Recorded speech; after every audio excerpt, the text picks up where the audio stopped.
El Santo Evangelio según San Mateo, capítulo 22, verso 41 al 46.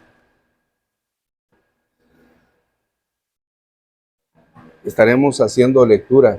Hermanos, antes de hacer lectura, piense en cuántas preguntas nos hemos realizado y todavía se realiza y algunos se realizarán, preguntas que tienen trascendencia.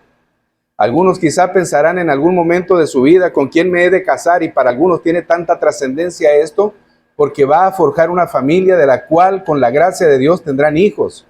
Hijos que se irán desarrollando, pero que desde antemano ya se hace la pregunta a alguno de los jóvenes: ¿con quién me he de casar? ¿Quién ha de ser mi pareja? Otros quizá una pregunta que para ellos tenga trascendencia sería la universidad en la que ha de estudiar, qué carrera ha de estudiar, qué cosas determinará hacer en un momento dado.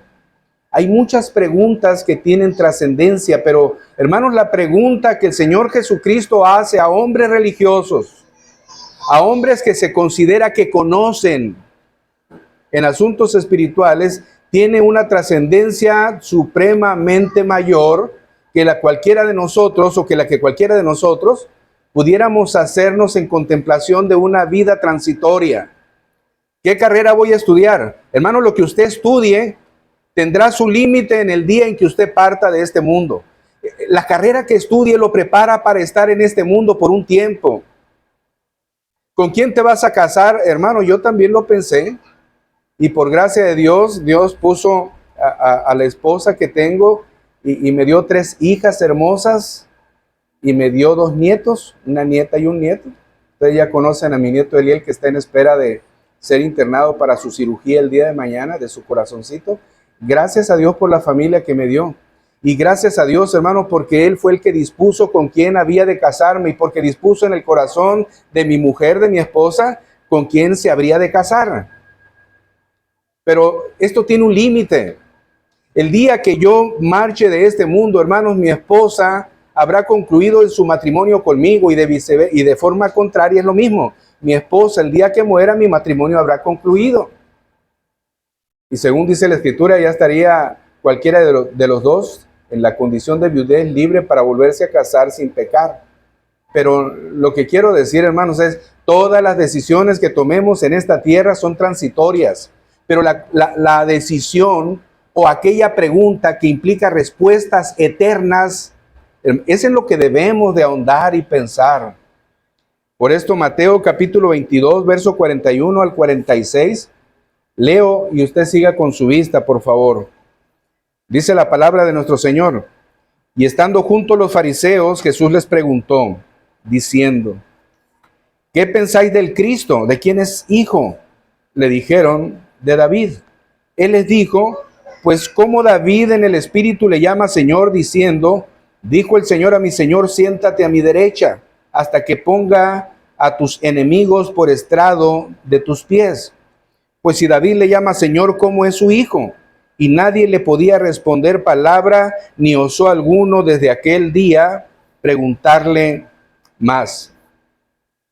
Hermanos, aquella pregunta que el Señor hace a los fariseos mientras estos están reunidos: ¿qué pensáis del Cristo? ¿De quién es hijo?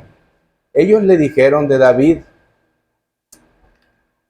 Hermanos, estos fariseos de los que está hablando aquí el Señor Jesucristo en el verso 41 son los mismos fariseos del verso 34, de aquel momento cuando los fariseos, queriendo tentar a Jesús, mandan a un intérprete de la ley que lo tiente, hablando de los 2 grandes mandamientos.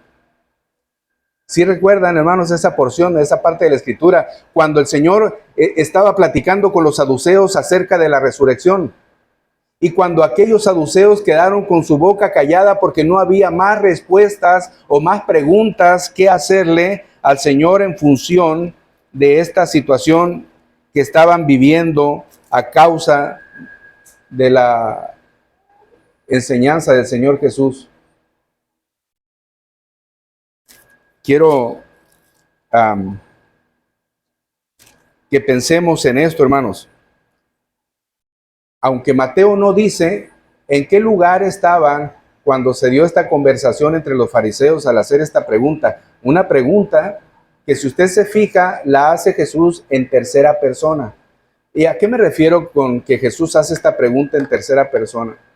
Jesús le dice a los fariseos: ¿qué pensáis del Cristo? Hermanos, el que está diciendo esta pregunta es el mismo Cristo. Es el mismo Cristo, es el mismo Mesías. Pero él está haciendo esta pregunta a los fariseos para llevar a los fariseos a razonar, hermanos, en esa encarnación divina que sucede en el caso del Señor Jesucristo. Que vean, hermanos, que fuera de esa encarnación no habría manera ninguna, ni siquiera por la gracia de la ley, llegar a los pies de Cristo. Acuérdense que la palabra del Señor nos dice, hermanos, que por las obras de la ley, Romanos capítulo 3, verso 20, nadie será justificado, sino que es por la ley que viene el conocimiento de pecado. Y si todavía el fariseo se escuda en la ley, si el fariseo se escuda en la práctica del judío, y desconoce todavía, hermanos, y todavía atribuye una, ¿cómo se pudiera decir? Como que él mira como blasfemo pensar que Jesús mismo pudiera ser el Cristo. Por eso el Señor hace esta pregunta en tercera persona, para orillarlos a ellos a que razonen, a que piensen, a que reflexionen acerca de la respuesta. Y la respuesta que ellos dan es algo que ellos conocen muy bien, y ellos dicen, en el sentido de la pregunta: ¿qué pensáis del Cristo? ¿De quién es hijo? Y ellos dicen: de David. ¿Esto es cierto? ¿Esto es cierto? Dice la palabra que Marcos dice, hermanos, que estaban en el templo cuando se dio esta conversación. Y esta conversación iba en relación a la plática que tenían en relación a los mandamientos. ¿Cuál era el primer grande mandamiento? Le dijo aquel intérprete de la ley enviado por los fariseos para tentarle. Y el Señor le dice que amarás al Señor tu Dios con todo tu corazón. Y le habla del segundo mandamiento, y aquel hombre intérprete de la ley, conocedor de la ley, dice: bien has dicho. No nos dice la Biblia, hermanos, que aunque este hombre quedó impactado con la respuesta que el Señor Jesús le diera, no nos dice que este hombre fue salvo, este intérprete de la ley. Pero sí nos hace ver que la respuesta que el Señor llevaba o que le daba a este intérprete de la ley iba enfatizando el amor, un amor que encauzaba o un amor que representaba la obra del Señor en beneficio de aquellos a quien por su gracia estaban destinados a esta salvación tan grande. Una manifestación de amor y obviamente, hermanos, ese amor del que el Señor habla en estos textos es en relación al cumplimiento de la ley. Amarás al Señor tu Dios, pero dice también: amarás a tu prójimo como a ti mismo. No podemos tener una relación con Dios ajenos al amor. En esto sabemos que le conocemos ¿en qué? En que le amamos. O nosotros le amamos a Él primero. ¿Por qué? Porque Él nos amó a nosotros. Nosotros le amamos a Él, perdón. ¿Por qué? Porque Él nos amó primero. Una relación que va en amor. ¿Por qué amamos al prójimo, hermanos? El Señor nos manda que amemos a nuestro prójimo. Ama a tu prójimo como a ti mismo. Sobrelleva las cargas de unos y otros. Amaos los unos a los otros con amor fraternal, en cuanto a honra, prefiriéndoos los unos a los otros. En cuanto dependa de vosotros, estad en paz con los demás. Y miramos en la Biblia una cantidad de textos que nos hablan de amar a Dios y guardar sus mandamientos, y de amar al prójimo como a nosotros mismos. Así que cuando el Señor está tratando este tema con el intérprete de la ley, y que de alguna manera los fariseos que enviaron a este intérprete de la ley para tentar a Jesús, se ven confrontados con esa realidad, una conversación que enfatiza el amor como el cumplimiento de la ley. Y creo, hermanos, que ese amor del que el Señor acaba de enfatizar como cumplimiento de la ley, con ello el Señor está dirigiendo la atención de ellos a una fe genuina en Él mismo, es decir, en el mismo que está hablando, en Cristo. Una fe genuina en Él. ¿Por qué, hermanos?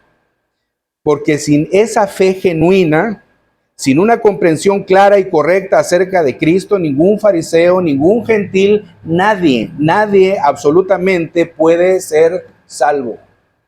sin una fe genuina y sin un conocimiento correcto acerca de la persona de Cristo, nadie puede ser salvo, ni gentil, ni fariseo, nadie, ni hombre, ni mujer, ni grande, ni chico, ni guapo, ni feo, nadie puede ser salvo, porque, hermano, la misma palabra de Dios en la carta a Tito, por ejemplo, dice que nos salvó no por obra de justicia que nosotros hubiéramos hecho. El profeta Isaías dice que todas nuestras mejores obras delante del Señor son trapos de inmundicia. Pablo a los Efesios dice que la salvación no es por obras para que nadie se jacte o se gloríe. Y todo enfatiza, hermanos, a que es gracia de Dios. Pero esa gracia de Dios va en relación a tener un conocimiento correcto de la persona de Jesucristo.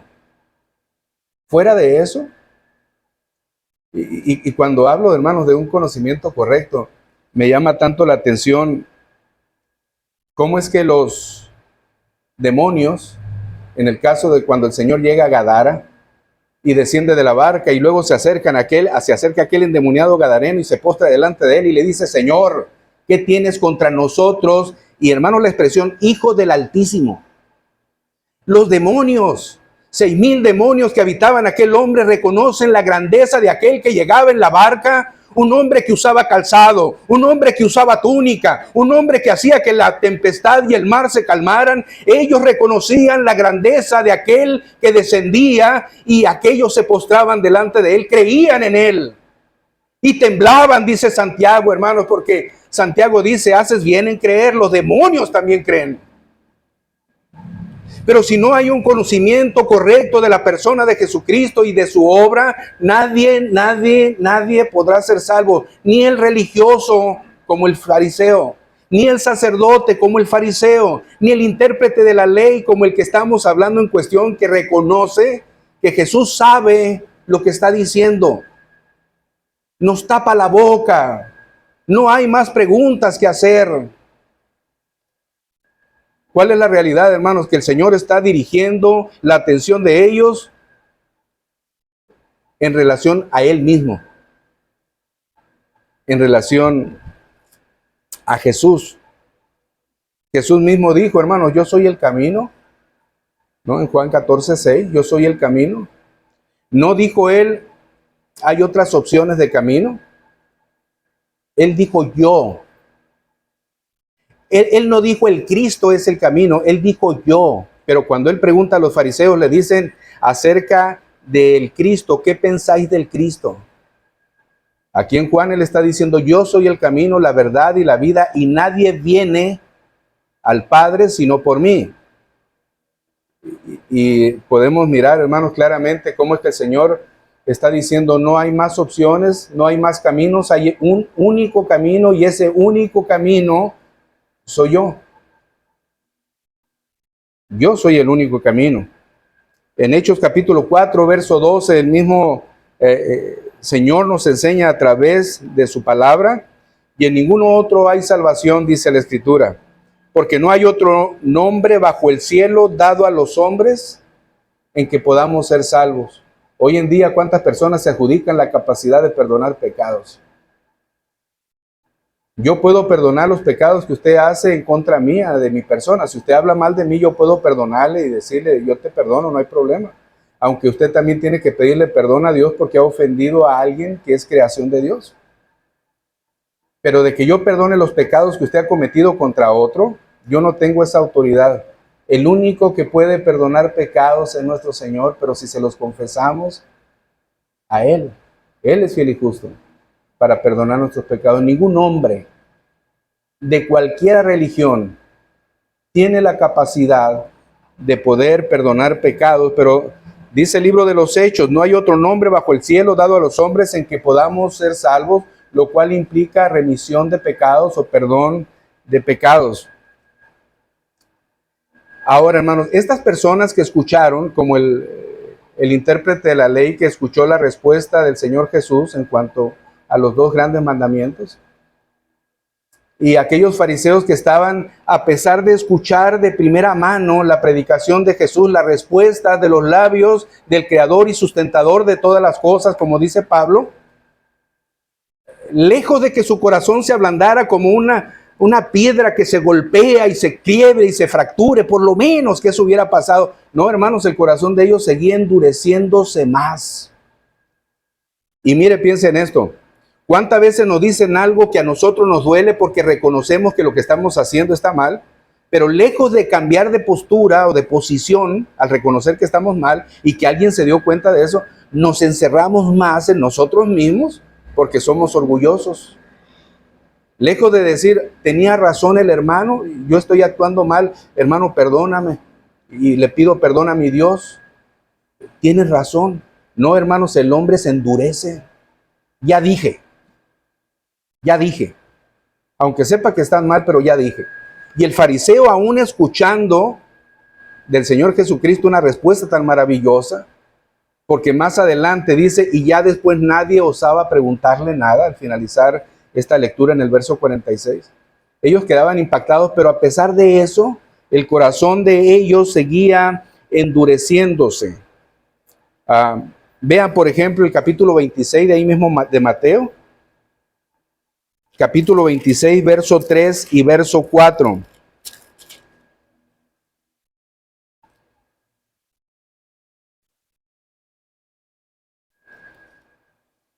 Después de que el Señor tuvo esta conversación con ellos, más adelante, en Mateo 26, verso 3 y 4, dice, entonces los principales sacerdotes, los escribas y los ancianos del pueblo se reunieron en el patio del sumo sacerdote llamado Caifás y tuvieron consejo para prender con engaño a Jesús y matarle. ¿En qué momento su corazón se ablandó para decir, tiene razón? Me veo descubierto de mi maldad. Tiene razón. No, hermanos, lejos de eso, se endurecieron todavía más y planearon de alguna manera en conjunto, ellos mismos, todos los que escucharon, planearon en conjunto cómo hacer para detener a Jesús y matarle.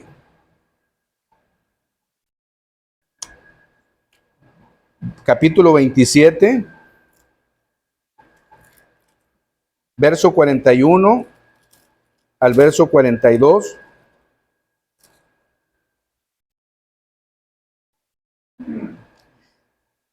No solamente, hermanos, en el intento de arrestar o planear el arresto con engaños, sino todavía cuando el Señor estaba crucificado, el corazón de ellos endurecidos estaba. Después de todo lo que presenciaron, dice el verso 41 y 42, de esta manera también los principales sacerdotes, escarneciéndole con los escribas y los fariseos y los ancianos, decían, a otro salvó, asimismo no se puede salvar si es el Rey de Israel. Descienda ahora de la cruz y creeremos en él. Miren, si Cristo hubiera descendido de la cruz en ese momento, ni así hubieran creído en él.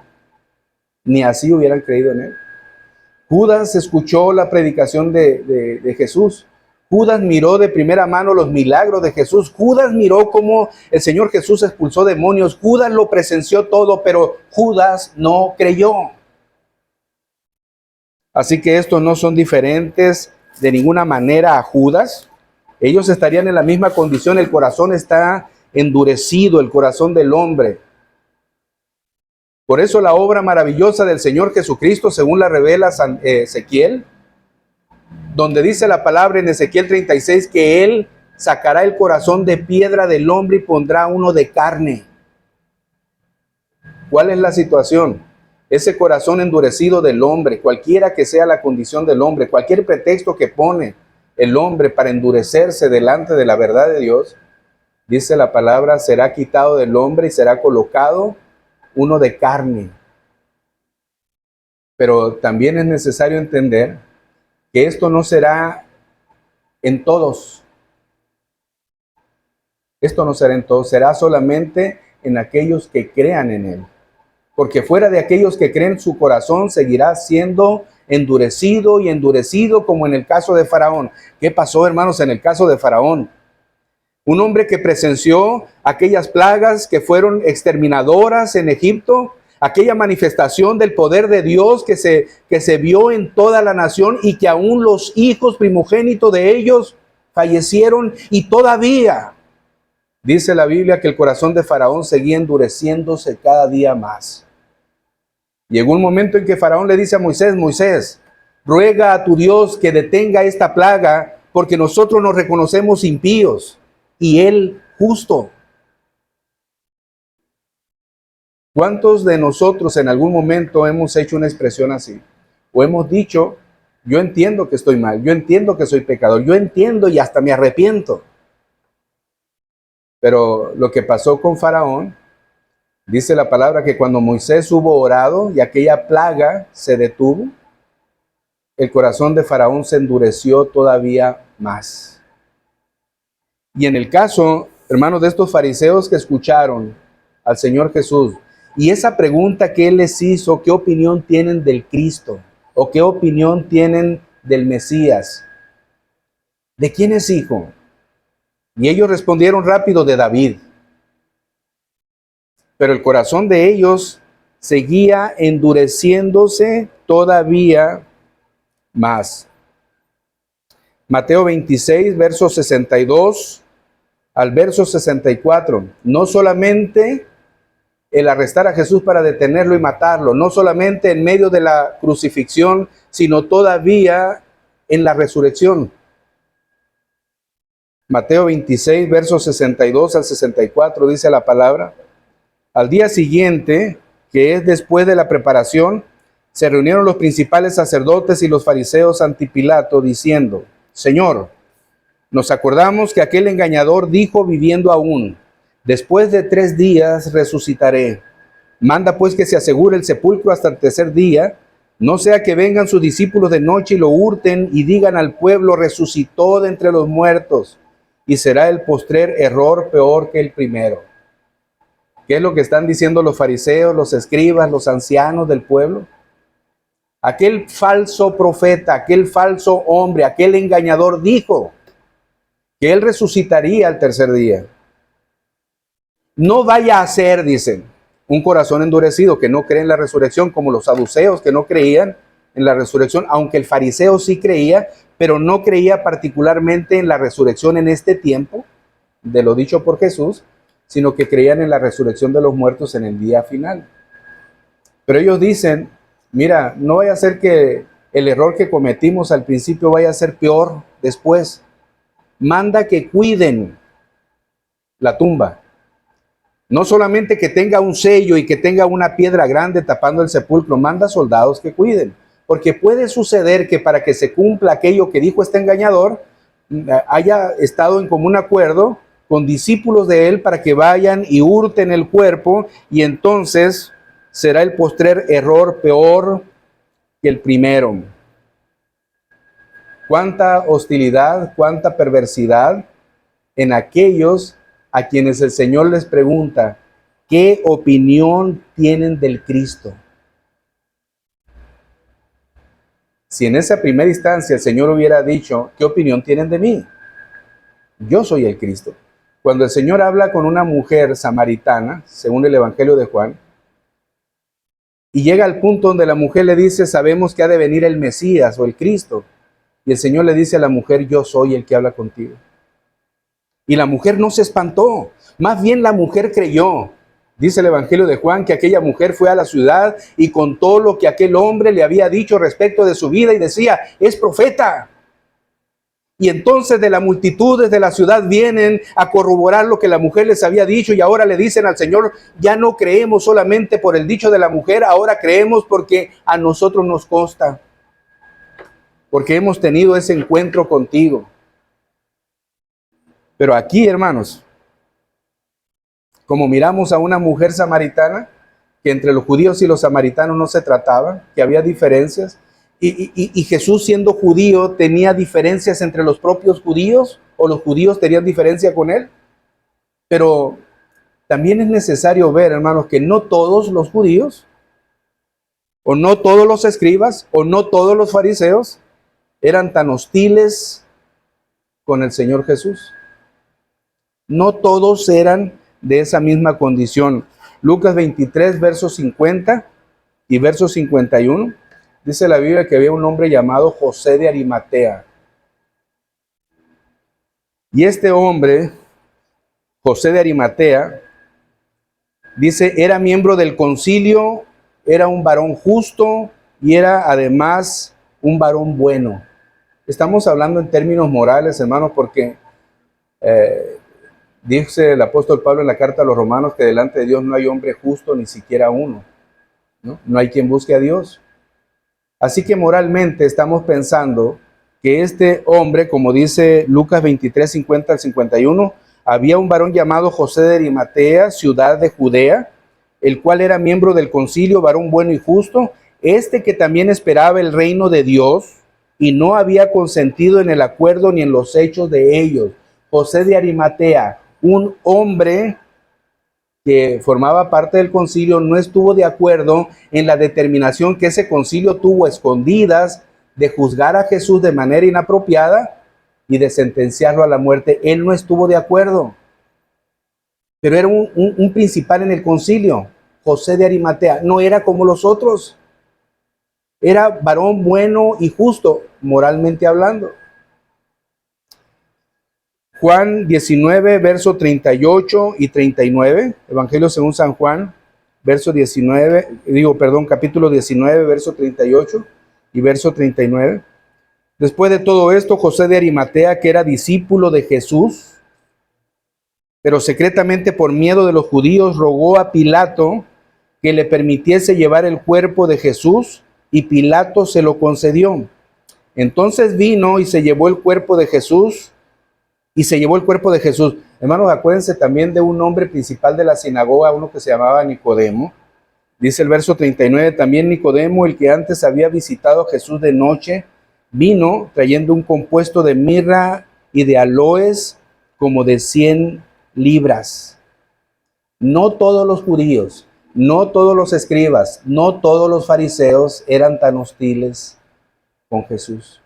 No todos. Pero déjenme decir esto, hermanos, independientemente de que habiendo personas justas moralmente hablando, y aunque hubiera perversos abiertamente reconocidos, aunque hay dos tipos de personas moralmente buenas y personas perversamente reconocidas, ambas tendrían que dar respuesta a la pregunta que el Señor hace, hermanos, porque esta pregunta tiene una trascendencia en la historia de la humanidad, pero también en la historia de la eternidad. Esta pregunta, ¿qué pensáis de Cristo? ¿De quién es hijo? Es una pregunta que aplica en aquel tiempo y que aplica en este tiempo. ¿Qué pensáis del Cristo? Esta pregunta también se la había hecho el Señor a los discípulos. En Mateo capítulo 16 el Señor les dice a los discípulos, ¿quiénes dicen los hombres que es el Hijo del Hombre? Dicho de otra manera, ¿qué piensan del Cristo? Y los discípulos le contestan, particularmente Pedro, como vocero de los discípulos, le dice, bueno, algunos dicen que tú eres Elías, o eres alguno de los profetas resucitados, o eres Juan el Bautista. Esa es la respuesta, pues. La respuesta que le dieron los fariseos cuando el Señor Jesús pregunta qué opinión tienen del Cristo, ellos dijeron que era hijo de David. Aquí la respuesta que le da Pedro al Señor en Mateo 16, por obra del Espíritu Santo, es: tú eres el Cristo, el Hijo del Dios viviente. Porque el Señor le pregunta a los discípulos, ¿y ustedes qué dicen de mí? ¿O qué piensan de mí? Hermano, pregúntese usted esta pregunta, valga la redundancia. Para usted, ¿quién es el Cristo? ¿Quién es? Usted podrá dar respuestas. Bueno, es el Hijo de David. Usted podrá decir, es el Mesías. Pues es el Hijo del Hombre. Es el Hijo de Dios. Pero ¿hasta dónde esa respuesta está encarnada en su corazón? Y no solamente sale de sus labios sin estar anclada a su mente. No razona en lo que está diciendo, solamente lo dice mecánicamente. Hermanos, cuando nosotros decimos algo verdaderamente que sale de lo profundo del corazón, tendríamos que pensar que donde está nuestro tesoro, ahí está nuestro corazón. Y si esta es una realidad, hermanos, esta es una declaración que sale de lo profundo del corazón porque forma parte de nuestro tesoro. Dice la Escritura que de la abundancia del corazón sale la palabra o habla la boca. Tendríamos que preguntar, ¿Qué opinión tienes tú del Cristo? ¿Es una respuesta sin pensar? ¿O cómo es? Cuando hay una respuesta que sale de lo profundo del corazón como una realidad, se mira en la sujeción y obediencia al mandato de Dios. En eso se mira. No se mira de otra manera. Hermanos, en el verso 42 dice el Señor, ¿qué opinión tienen o qué pensáis tienen de Cristo? ¿De quién es hijo? Esa pregunta, como dije al principio, la hace en tercera persona, sin afirmar que Él es el Cristo. Él sabe que Él es el Cristo. Pero Él la hace de esta manera para que los fariseos puedan dar una respuesta rápida, sin afirmar que Jesús es. El Señor no quiere tener una confrontación, quiere enseñar para después confrontar. Si de repente le dicen, es que yo soy el Cristo, del que te hago la pregunta, abominable dirían ellos, no hay razonamiento para ellos, aunque ellos históricamente y basado en las Escrituras reconocen que el Cristo es hijo de David, pero no atribuirían a Jesús como ese hijo de David o como ese Cristo o Mesías. No aplicaría para ellos. Por eso, inteligentemente, el Señor hace esta pregunta para que ellos den una respuesta rápida y que esta respuesta no involucre el nombre de Jesús. No involucre su nombre. Por ejemplo, hermanos, Marcos 12:35. Ellos, los fariseos sabían que que el Cristo era hijo de David. Y no solamente lo sabían, sino que lo enseñaban, porque esto estaba anclado en la ley. Marcos 12:35 dice, enseñando Jesús en el templo decía, como dicen las Escrituras, que el Cristo es hijo de David, como dicen las Escrituras, que el Cristo es hijo de David. Juan 7:42 dice, ¿no dice la Escritura que del linaje de David y la aldea de Belén era de donde habría de venir el Cristo? Ahí la pregunta otra vez, ¿no dicen las Escrituras que del linaje de David, que de la descendencia de David y de una aldea de Belén habría de venir el Cristo? Hermanos, los fariseos lo sabían. Los sacerdotes lo sabían. Cuando llegan los sabios de Oriente, a los que la tradición llama a los Reyes Magos, cuando llegan aquellos hombres astrólogos de Oriente, llegan y preguntan al gobernador en Roma, al que tenía control en ese territorio, y le dicen, ¿dónde está el rey que ha nacido? Bueno, pues aquí no hay más rey que yo, diría Herodes. Pero a ver, vamos a ver. Llama a sus sacerdotes, llama a sus sabios y les pregunta, denle la respuesta a estos hombres. ¿Dónde habría de nacer el rey? ¿O dónde está el rey que ha nacido? Y ellos dicen, bueno, los profetas dicen que en Belén. Hermanos, hasta los hombres ajenos a una realidad estrecha con Dios sabían dónde había de nacer. Los sacerdotes con más razón lo sabían. Las profecías estaban claras no solamente en Malaquías, en Isaías, incluso, hermanos, de cómo sería el nacimiento virginal de Jesús. Todo estaba conocido.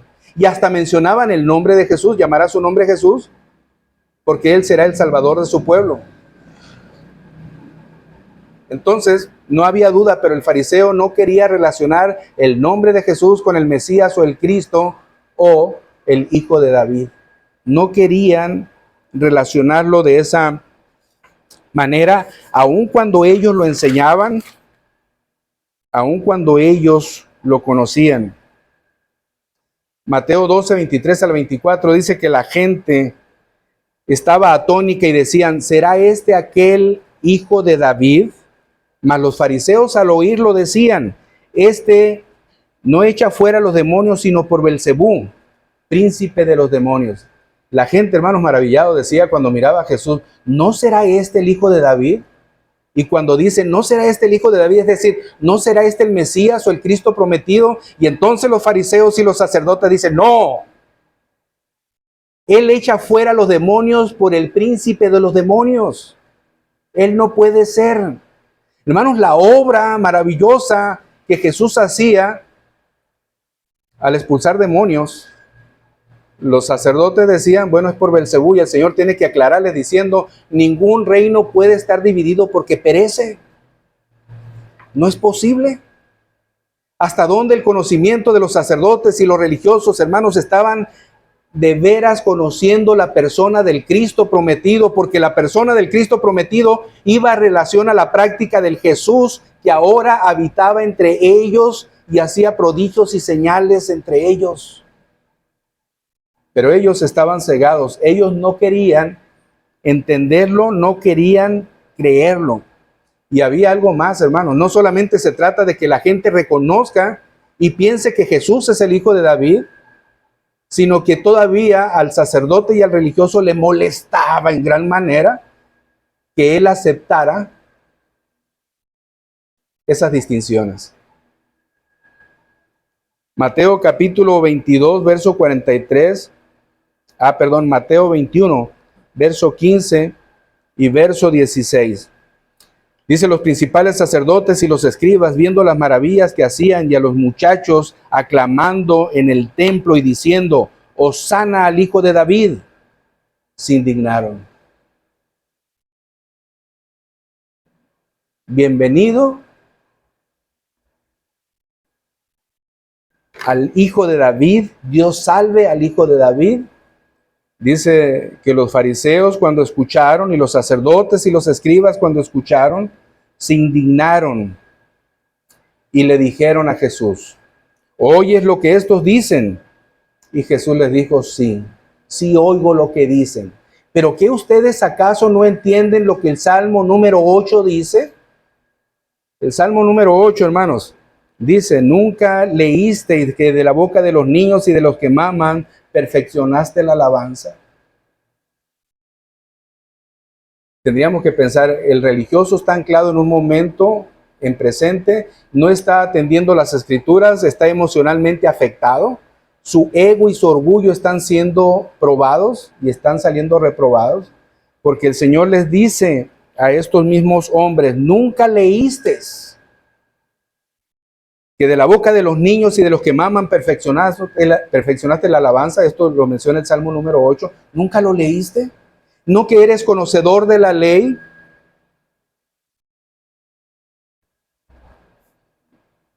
Jesús, hermanos, no reconoció que se le llamara hijo de David. Vean cómo es que más adelante, en el verso 43 al verso 46 de Mateo 22, en esta cita que estamos atendiendo de Mateo 22, verso 43 al verso 46, el Señor les dice, pues como David en el Espíritu le llama Señor, diciendo, dijo el Señor a mi Señor, siéntate a mi derecha, hasta que ponga a tus enemigos por estrado de tus pies. Pues si David le llama Señor, ¿cómo es su hijo? Y nadie le podía responder palabra ni osó alguno desde aquel día preguntarle más. Hermano, la pregunta es aquí. El Señor le dice a los fariseos y a los escribas y a los ancianos, ¿qué opinión o qué pensáis del Cristo? Ellos dicen, es hijo de David, porque el Señor dice, ¿de quién es hijo? Es hijo de David. Pero luego el Señor les dice, pues ¿cómo David en el Espíritu le llama Señor? Diciendo, dijo el Señor a mi Señor, siéntate a mi derecha, hasta que ponga a tus enemigos por estrado de tus pies. Pues si David le llama Señor, ¿cómo es hijo? Esto es el comentario que está haciendo el Señor a los fariseos y a los sacerdotes. Y cuando el Señor hace esta pregunta, pues si David le llama Señor, ¿cómo es su hijo? Y nadie le podía responder palabra ni osó alguno desde aquel día preguntarle más. Hermanos, es necesario que así como los fariseos, usted y yo, y el mundo entero, aprendan que el Hijo de David es también el Señor de David. Que el Hijo de David, en este caso el Cristo, es Señor de David. Este Cristo no es solo hombre por ser hijo de David, sino que también es Dios por ser engendrado del Espíritu Santo. No solamente es hijo según la descendencia y el linaje y la genealogía, no, hermanos, sino que también es hijo de Dios. Por eso la pregunta es, o el comentario que el Señor hace acerca de la respuesta que le dan, pues cómo David en el Espíritu le llama Señor. Y si David le llama Señor, ¿cómo es su hijo?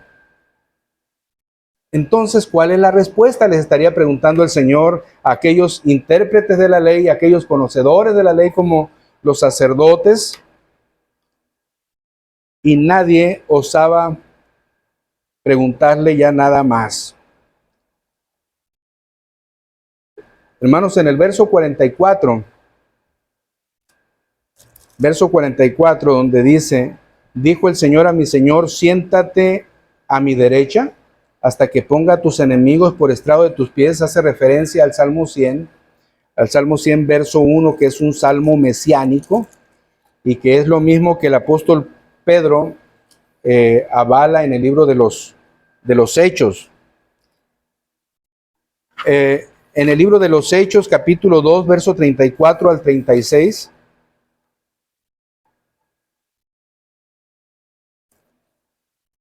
libro de los Hechos, capítulo 2, verso 34 al 36. Dice el apóstol Pedro, porque David no subió a los cielos por él mismo, pero él mismo dice, Dios el Señor a mi Señor, perdón hermanos, dice, porque David no subió a los cielos, pero él mismo dice, dijo el Señor a mi Señor, siéntate a mi diestra, hasta que ponga a tus enemigos por estrado de tus pies.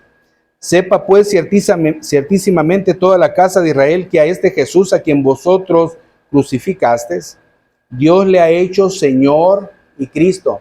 Dios le ha hecho Señor y Cristo.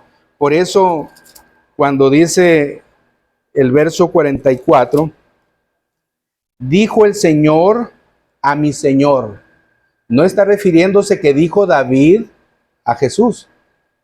No, hermano, está refiriéndose a que dijo Dios o Jehová Dios respecto de su Hijo como Señor, siéntate a mi diestra hasta que ponga tus enemigos por estrado de tus pies. Es muy interesante, hermanos, notar esto que para muchos es difícil aceptar, que el Verbo se hizo carne y habitó entre nosotros y vimos su gloria como del unigénito del Padre. Es decir, pensar que Cristo es Dios para muchos es difícil, y hay sectas o hay religiones que consideran que Cristo fue creación de Dios y toman la carta de Pablo a los Colosenses capítulo 1 verso 15 diciendo que Él es el primogénito de toda creación. Ya hablamos del tema de la primogenitura. En el caso de Cristo, hermanos, se refiere a preeminencia, superioridad, excelencia. Eso es lo que se refiere, porque la palabra primogenitura no solamente se refiere a ser el primero en los nacimientos, tiene más definiciones. Así que cuando se toma la idea de que Cristo es el primer ser creado, y aquí miramos, hermanos, la declaración del mismo Dios Padre en relación a su Hijo, y miramos la declaración de Pedro, y miramos la declaración, hermanos, de cómo es que los sacerdotes y conocedores de la ley reconocen que es hijo de David, y cómo Mateo capítulo 1 nos habla, verso 1, de que de esa descendencia de David vendría el Cristo. Por eso es que se le llama hijo de David. Por eso miramos la naturaleza humana en Jesús. Y cómo hay tanta descrédito en la persona de Cristo. Lucas capítulo 1, verso 32 dice, este será grande y será llamado Hijo del Altísimo, y el Señor Dios le dará el trono de David su padre para siempre. Y dice el verso 46 de Mateo 22, y nadie podía responderle palabra alguna, ni desde ese día se atrevió alguien a hacerle otra pregunta. Hermanos, cuando habla de que el Señor va a tener a sus enemigos por estrado de sus pies, nos habla de victoria, de vencedor, una práctica que antes era que cuando alguien vencía a su enemigo colocaba el pie sobre su cuello, como para demostrar la victoria y la superioridad sobre ellos. Esta apreciación es la misma que se marca en el Salmo 100 y es la misma, hermanos, que Josué enfatiza respecto de los reyes que habían sido vencidos, diciéndole al pueblo que colocaran su pie sobre su cuello, dando a entender la victoria de Dios sobre sus enemigos. Hermanos, ahora la pregunta que se pudiera hacer tendría que ver en para ustedes, ¿quién es el Cristo? Dijo Pedro, el Hijo del Dios viviente. Pero saben, hermanos, que el Señor Jesús le dijo a Pedro, eres bienaventurado, Pedro, porque no te lo reveló carne ni sangre. Es decir, esto que tú dijiste sale de más de lo profundo y no de ti. Es de nuestro Dios. Él te lo reveló. Pero es necesario que Pedro también entienda en su propio razonamiento y en su manera humana quién es Cristo. Pues este Cristo, hermanos, que fue la piedra reprobada, Dios le ha hecho la piedra principal del fundamento del cimiento. Este Cristo, hermanos, del que el Señor pregunta a los fariseos y religiosos, y que en su momento le preguntó a los discípulos, pudiéramos decir tantas frases acerca de él, como él es el que a los vientos y la mar reprende y ellos le obedecen. Pudiéramos decir, hermanos, es el que tiene control sobre la naturaleza, pero también sobre las entes espirituales porque expulsa demonios. Tiene poder sobre la vida y la muerte porque es capaz de volver la vida de alguien que ha muerto y lo manifestó en varias ocasiones. Tiene poder para poner su vida y volverla a tomar.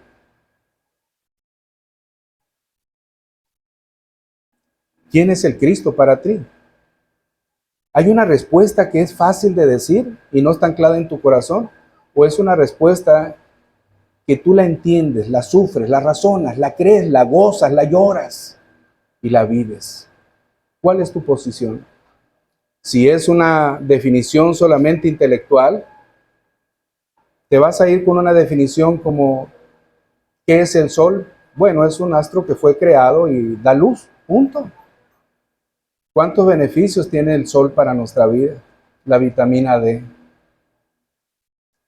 unos rayos ultravioletas, infrarrojos, etcétera, cómo benefician nuestra vida, pero tú te quedas con la idea, es solamente un astro que da luz y punto. Hermanos, si tú te quedas con la idea de que Jesús es el Hijo de Dios solamente así, por encima, superficial, tu vida no reflejará la gloria de Dios. Pero si por el contrario, esta verdad está anclada a tu corazón, tú vas a entender que este Cristo del que la palabra de Dios habla y que en su ministerio terrenal era una clara manifestación de amor y misericordia, tú vas a entender que va a llegar el momento en que Él va a venir como un juez justo y santo. Porque la naturaleza de Dios es amor, sí, es su naturaleza, pero también su naturaleza es santidad, es su naturaleza. Y Él no va a tolerar el pecado, ni tuyo, ni mío, ni de los abiertamente perversos, ni de los moralistamente buenos, aún en su propia opinión. Piense en esto, y como hemos hecho énfasis en sermones anteriores en la carta del apóstol Pablo a los Corintios, nadie escapará al justo juicio de Dios. Por eso es necesario entender quién es el Cristo y quién es para ti el Cristo. ¿Tu Salvador o tu juez? ¿Quién es? Nos ponemos en pie, hermanos, para orar. Gracias a Dios por